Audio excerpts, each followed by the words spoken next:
You know what really gets me is that I feel that this film would have probably, I mean, we don't know for sure, but I feel like it would probably have done better if it was not associated with this property. Hello, everyone. My name is Max Aaron James. This review of the movie Transformers 1, written by Eric Pearson, Andrew Barrere, Gabriel Ferrari, directed by Josh Cooley. This is the origin of what we know as Transformers. I personally was never a huge Transformers fan as a kid, so I'm not too familiar with the origins or even many of the characters or what they really do. I just watched pretty much the movies growing up, and here we see the origin of Optimus Prime and Megatron, who were once friends apparently. They were minors, and we see that their world is threatened and they set themselves up to go save their planet. The city they live in is Iacon, and the planet I just remembered is called Cybertron. And, they're living normal lives for the most part. You have pretty good animation, you have pretty good action. The movie didn't feel long. I really wasn't expecting myself to enjoy this movie as much as I did. I will be honest, I was not expecting the movie to be good. I think the marketing, how I interpreted the marketing, was that it was going to be too childish, that it was going to be focused specifically for children. The tone was going to be too kiddie, and even colorful can be a compliment, but maybe not for me. And when I went in, I was expecting that. I ended up laughing and enjoying the fun parts in the beginning, and then the tonal shift when it got a bit grittier or darker, I was like, oh, I appreciate this. I really liked it, especially when we're following and really seeing more so Megatron's character development and his transformation into the character that most of us know now. Brian Tyree Henry, liked him as D16 or Megatron. He's already a good actor, not just a voice actor, just a good actor, period. Now, when it comes to Optimus Prime, I do not ever want to hear Thor's voice come from a Transformer's mouth. I mean, this is when I would much prefer getting an actual voice actor.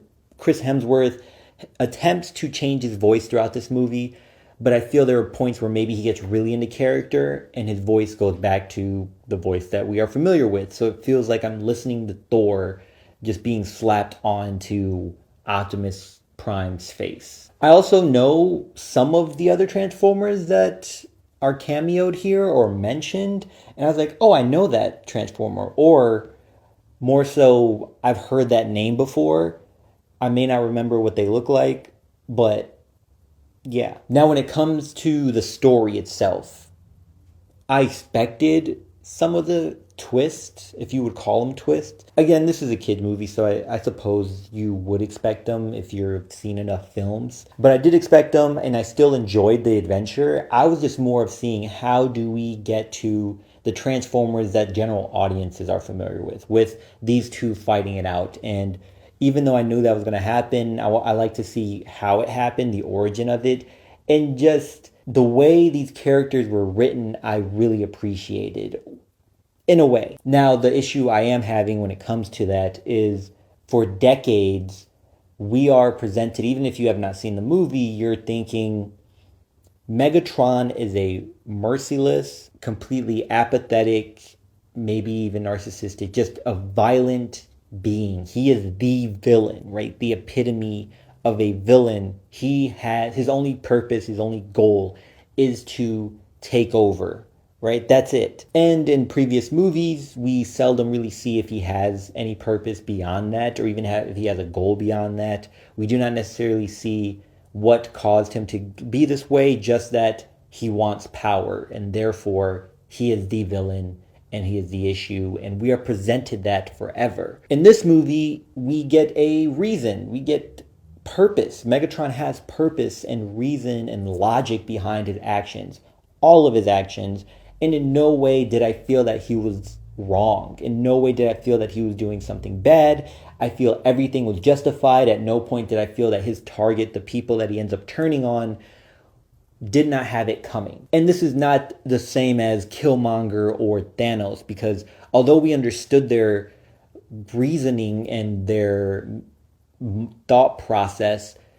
how they were doing it, there were better ways to do it. Here, it's not that there were better ways, This person just wanted revenge. I will not spoil what, leads to it. Just, it wasn't the same. This was very much in tune with, I would say, Spawn, The Crow, Punisher, John Wick, and we root for them. I do think that the writers end up putting themselves in this position where they have to push Megatron a little bit, like they did Namor and Wakanda Forever, where they have to remember, they have to go over the edge to make sure that we see them as a villain.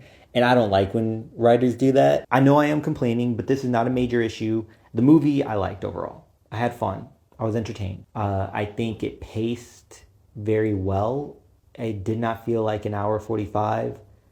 And yeah, I mean, that's it. Will I remember this movie in a year? I don't know. I just know that this is something that I like. And if mentioned, I'll be like, that was a good movie. Until next time, y'all take care of each other. Check up on one another. Make sure you check up on yourself. And remember, potential has no limit.